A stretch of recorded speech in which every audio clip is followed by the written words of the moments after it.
humorous it was to learn that life within your commonwealth had quite a bit in common with our existence undersea. 'Twas not all pomp and glory as the stories told. Perhaps it is our lot as worm knights to bring strife with us wherever we should go. For even here it seems is our kind pitted against both our brethren and others. He remained silent for a while, but then, "Ah well, it is fortunate that this knight found within this place so fine a company as yours. It is most different change of pace to strive toward a common purpose, rather than strive constantly to outperform each other toward one's own self-gain. Although, to the extent we are competing still, this knight shall ever strive to take the lead. Make no mistake about that, Master Reader. This knight was born to be the best, just like all the billions before him. Now, he is off to steal himself. Your pardon, Master Reader." He scoots off somewhere to continue with his self-made training regimen. Gilman gained +1 quickness for the next right. Gilman's getting a lot of buffs right now. Really kind of egging me on to use him in the next right.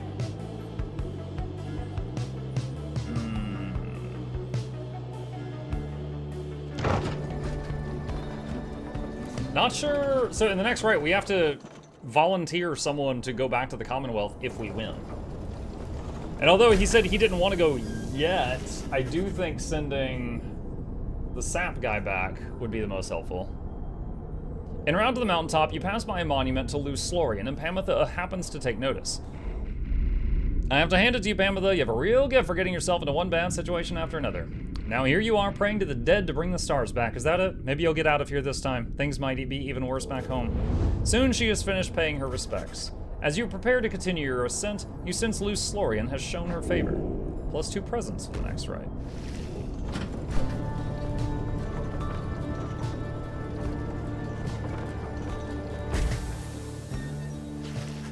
You and your fellow exiles gather at the foot of Scribe's Gate through an archway, before an archway carved of stone where stands the gate guardian. Greetings to you, Celeste. I see the exiles of the Nightwings have returned, even as the cycle of the rites begins drawing to a close.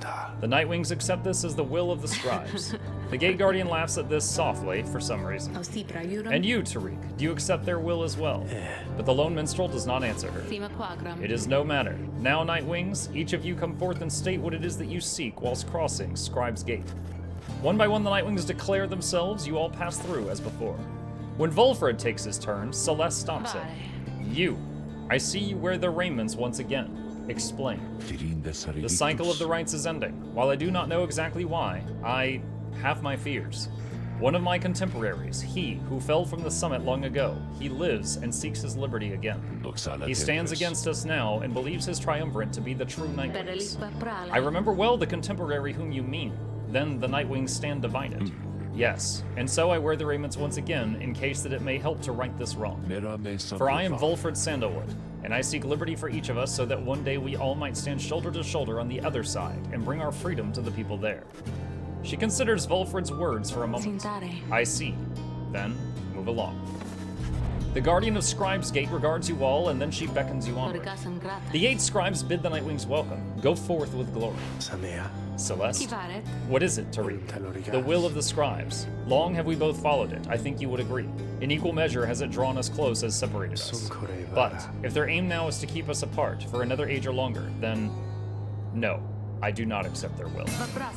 You blaspheme, Tariq, and at the gate no less. But the lone minstrel simply puts his hat back on. Then may the scribes themselves admonish me. Until tomorrow night, Celeste.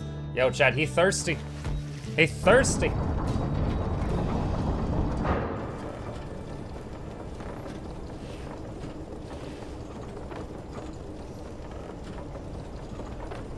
He's like, if God says I can't see my girlfriend, I decline.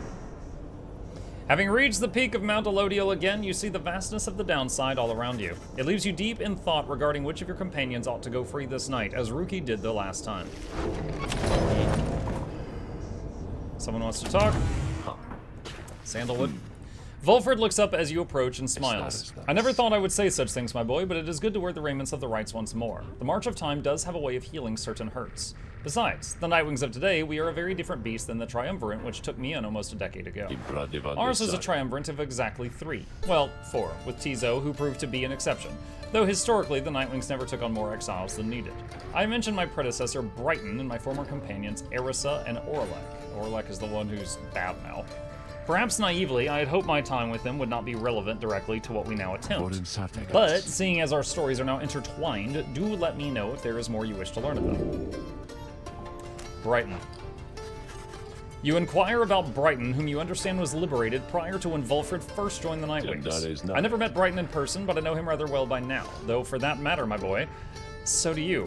He studies your reaction for a moment. Then, Brighton was born wealthy, but not special otherwise. You would have no reason to have heard of him. He was exiled for negligent misconduct. I do not know exactly why, and I do not care for spreading rumors. I first heard of him through Erisa and Orlek, who found in me a suitable replacement following his liberation.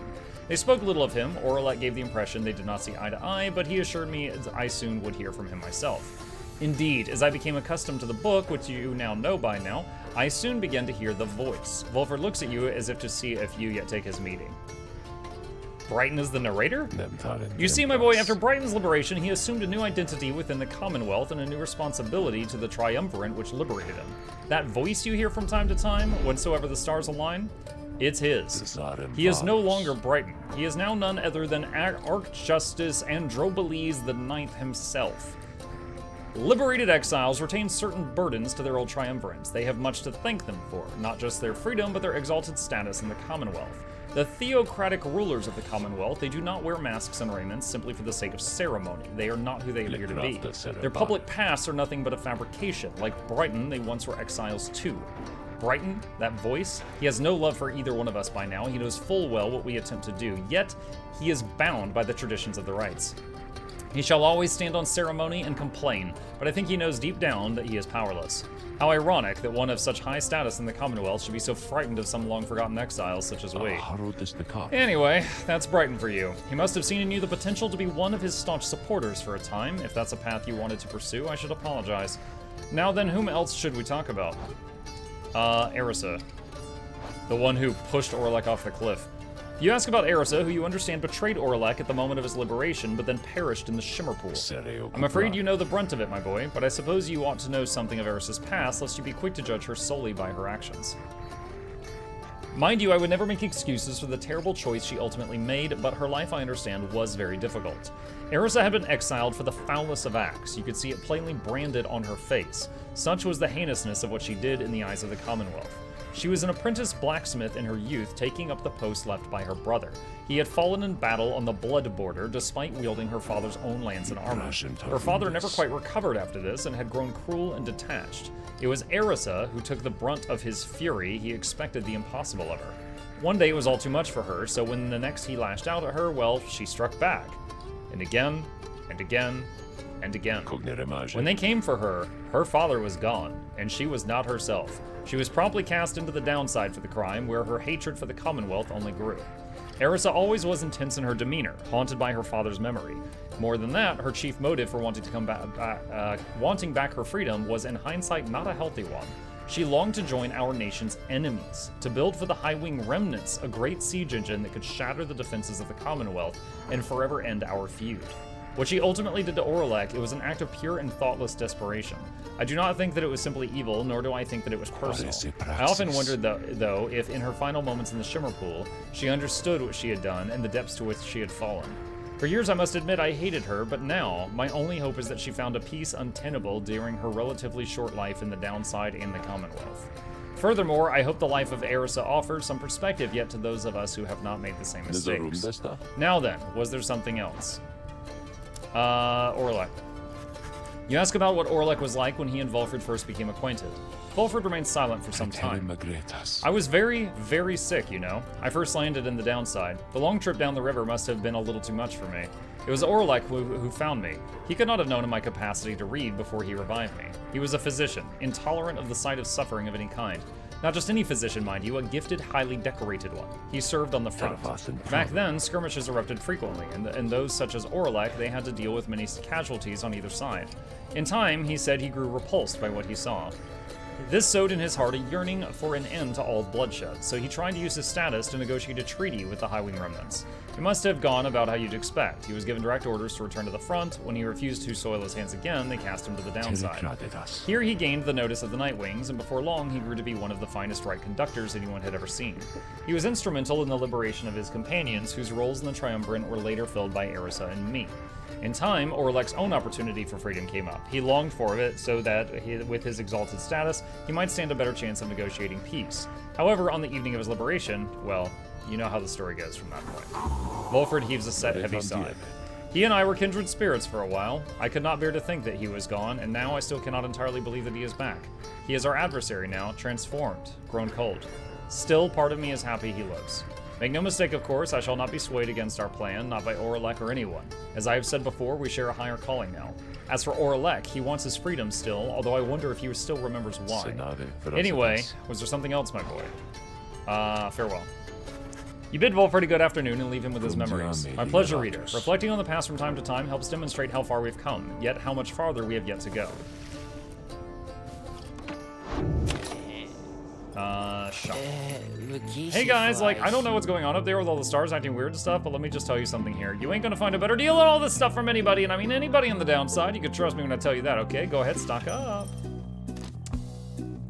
Permanently grant +1 hope.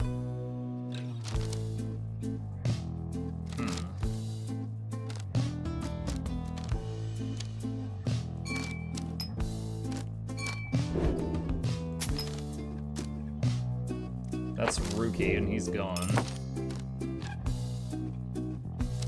Alright. Pleasure doing business with you guys. Commence the rite. Once more, you've gained the fall of Selium, where one among you may go free, but first you shall have to prevail against the essence in the liberation rite. Reader, your companions are gathered there under the fall. They shall be counting on you. Indeed, as the cycle of the rites turns ever faster, so too is our plan set in motion. My agents in the Commonwealth are beginning to cause quite a bit of a stir there, and word has reached high places that the rites are ending. This is our chance. Though let us not despair should victory elude us here. We shall make the most of whatever the scribes have in store for us. That is to say, good luck, my boy, it's time. I honestly wonder if this is the last time we do the final rite. But it hints that there's not, like, look, the sky is full. Unless, like, an eel appears right there or something.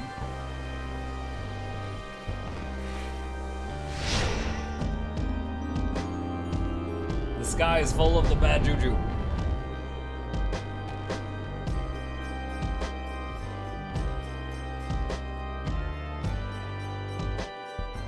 I'm not sure who we're gonna free. It's gonna depend on what we see. The Nightwings gain the summit of the sacred Mount Aladiel to conduct the liberation rite. Even as the stars themselves abandon you. Make good upon these final opportunities, reader. This glorious age-old tradition coming to an end upon your watch. I trust your adversaries, the Essence, shall not throw away this chance. Choose now who may go free, should they unfortunately fail. Unfortunately fail. The pyres burn and each of the triumvirants is present and prepared. I concur. The pyres burn and each of the triumvirants is present and prepared. Then anointed one of the Essence, come forth now and declare yourself. But pay any respects you have unto your adversaries, the Nightwings. Tamitha swoops down from somewhere and unfastens her mask. I am known as Tamitha Thane. I mean to return to my ancestral home and promptly resume my responsibilities as flight tactician of the Highwing Remnants. Our long stalemate against the Commonwealth shall soon be ended should I and several of my sisters manage to rejoin the clan. Then our vengeance shall be swift and thorough.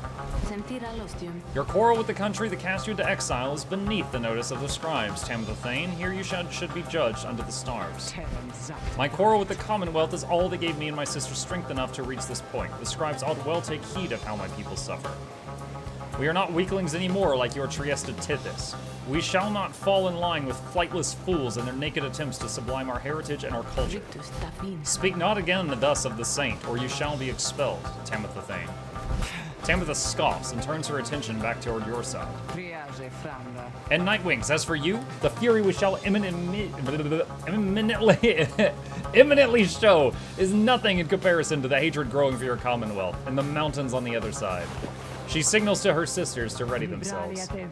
You seek your freedom, but there shall be nothing, save for devastation, should you manage to return. Ash and Coal plus 25. Hey Mike, how are you liking Pyre? I'm liking it. We're near the end, I think. Nightwings, your decision. On whose behalf you shall conduct the liberation rite. Reader, I would ask you to choose wisely, but I am sure you know no other way. And you, prepare your song to read. Of course, Celeste. Whom do you intend to liberate?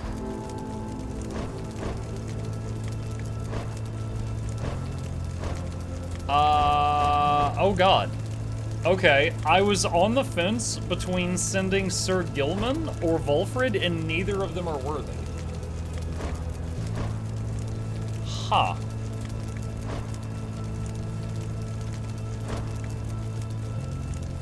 Bertrude doesn't even want to go to the Commonwealth. Faye likes a boy that lives out here. And Tizo's a wild animal. I don't think really any of these three want to go back to the Commonwealth.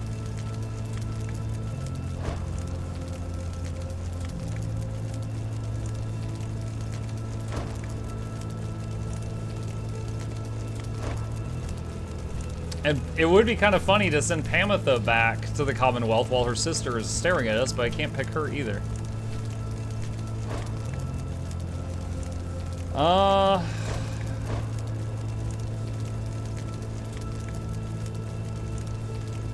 Tizo's very loyal. If he can help our friends on the other side, I bet he would. Like, thinking of this in terms of story, I think Tizo would do everything in his power to help our friends on the other side if he was able.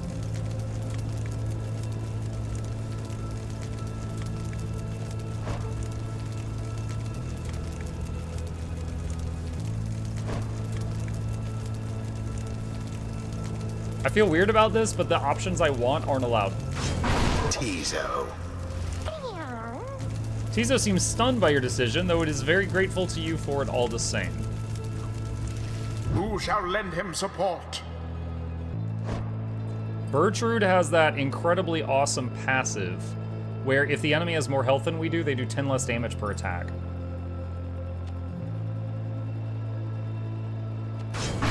Bertrude.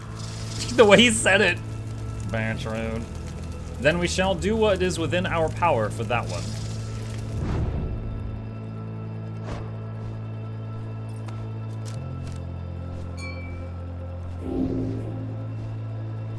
Oh, I thought it added it to the item. I guess it adds it to the character.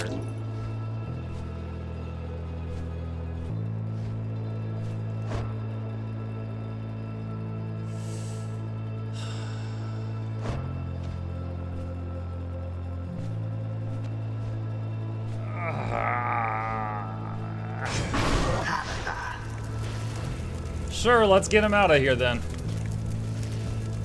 It is done. One final obstacle to overcome ere I can soar again above your Commonwealth. Does getting sent back unclip your wings? Because I thought your wings were already messed up. Such destruction I shall rain upon it soon, but first let us dance this final time.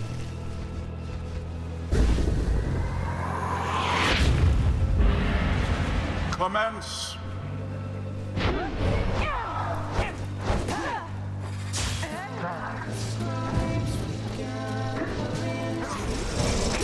Oh no!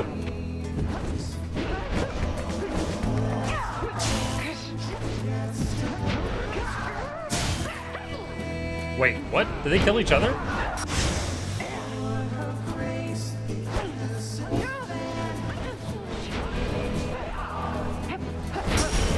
Dang.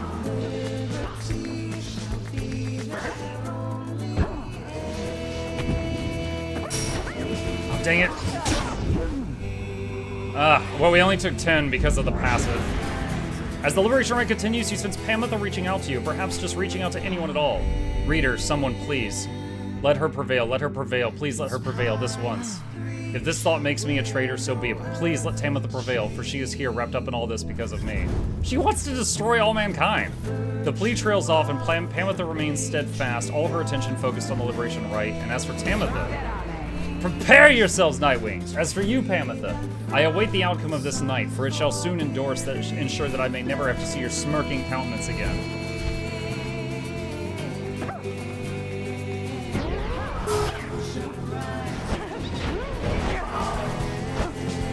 No! Oh, God.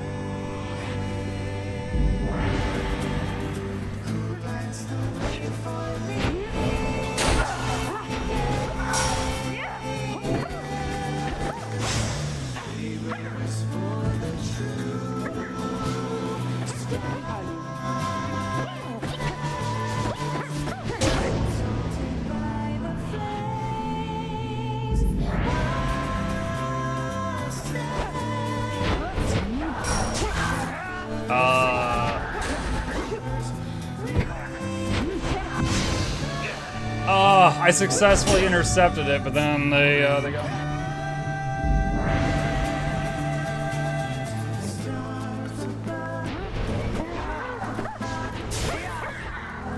Double knockout.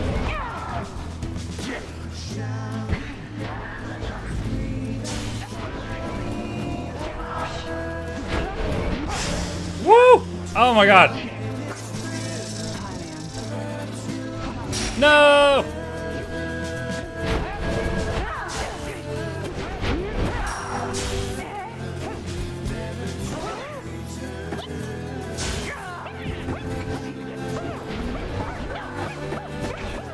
No! Yes! Yo, the hops! Oh my god.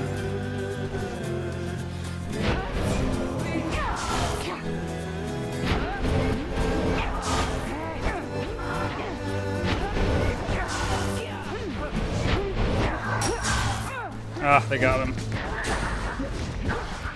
No! I hopped to intercept her, but she tossed the ball right when I did it, and I just passed through her. Now to the flame. Baka. Hark now, my sisters! Damn what the book says, advance to strike formation. Prevail here against these wretches, no matter the cost. In disregard for the ways of the rights, Tamitha Thane has ordered her triumvirate to push further afield, adopting an even more aggressive stance for the remainder of this rite. So they're starting midfield, is that it? Wow, I couldn't swap characters fast enough to stop that. Your adversary's pyre now burns bright oof. Bright oof? Such chaos. Really? That looked like she went right through my aura. I will say our referee for this sucks. Bro, why did Bertrude get knocked backward whilst the enemy was like flying overhead? Oh.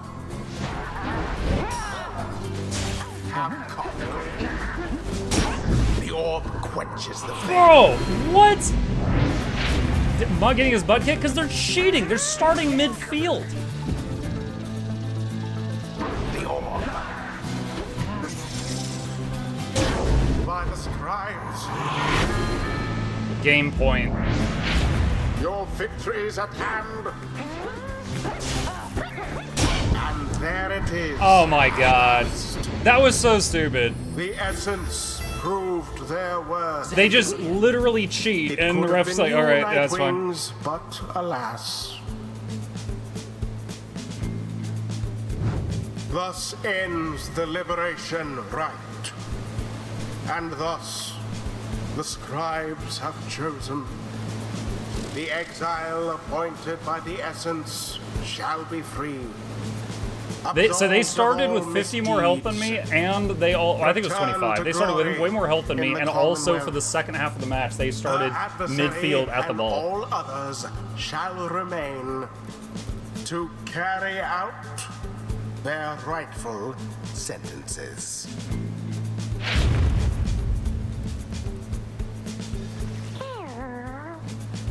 Tizo is grateful that Nightwing struggled on his behalf despite the outcome.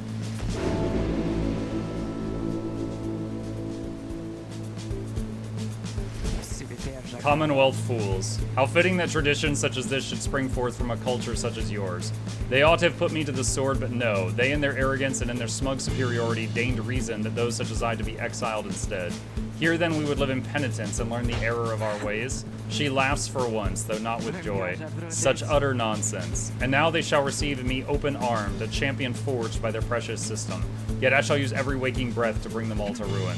She turns to her fellow sisters of the Essence and regards them with respect.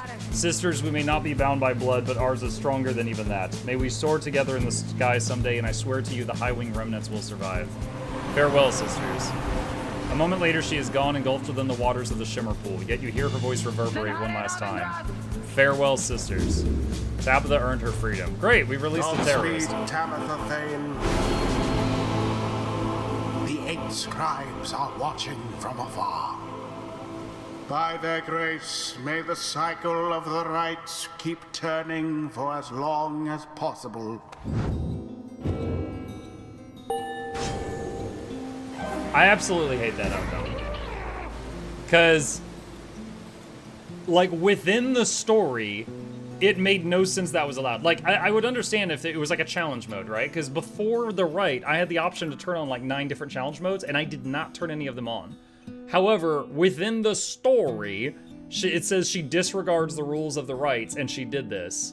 And then it's like, there was no punishment for disregarding the rules, so why didn't we just do it too? But we didn't get that option. So just like, I lost because of like, that. And that's really frustrating. A hidden power, terrible unbridled fury seems to have awakened within Tizo. All in all, he seems very enthusiastic about it.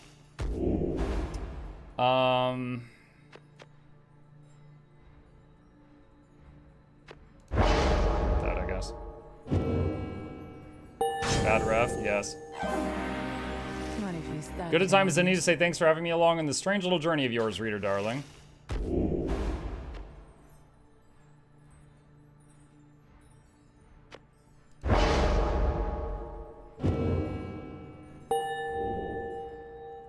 Her passive was great. Her passive kept us alive in there quite a while, making the enemy hit us for 10 damage on most of their attacks. Well, Tamitha, I knew full well I never could give back to you the years you spent in exile, and I knew I never could regain your trust. But maybe now at least I could start to live with myself again. Though how absurd. Yeah. Why are you happy we lost? Shut up.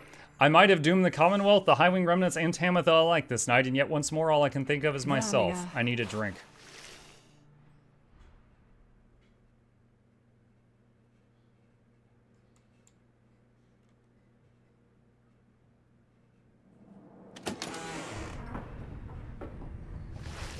After the Liberation Rite, you find Tamitha drinking alone. Everyone else seems to be off or doing something equivalent. You're about to leave her be when she looks up at you. That's that then, reader darling. Mission accomplished. Is that what you want to hear? That my loyalties have all this time rested with Tamitha? You know it's not that simple. Besides, I think I've made plain my intentions from the start. I'm here because of her. She looks up at you then. But I'm still here because of you. She pauses again for a time. I don't know the reasons why we failed that Liberation Rite. I do. They cheated and the ref didn't care. Were the Essence simply superior to us, perhaps? Shut your birdie mouth. But I don't wish to know. And as you can probably detect here, darling, I feel no joy in this outcome. But I feel as though a part of me was liberated there, along with Tamitha. So after I realize this may make little sense now, but thanks, if nothing else, for being there to help me see this through. She then gestures you towards her bottle. Yeah, get drunk. I need some Coke.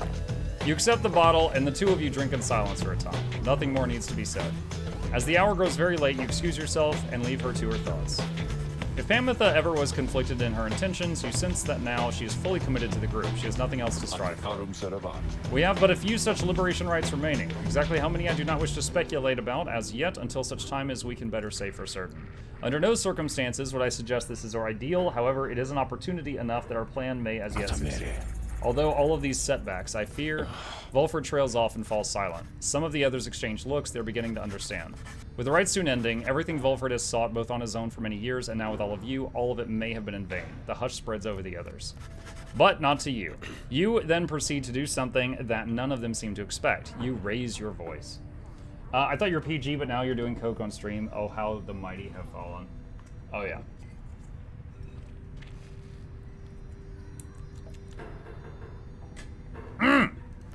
Each of your fellow exiles turns to you, their expressions asking you a question with no easy answer. What are we going to do?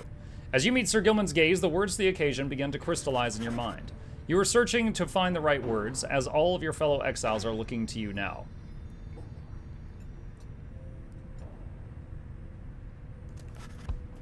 You tell them you all have stood together time after time throughout this quest and are now poised to seize upon a glorious opportunity.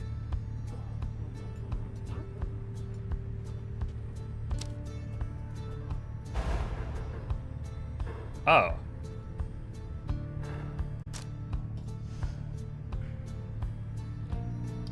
You tell them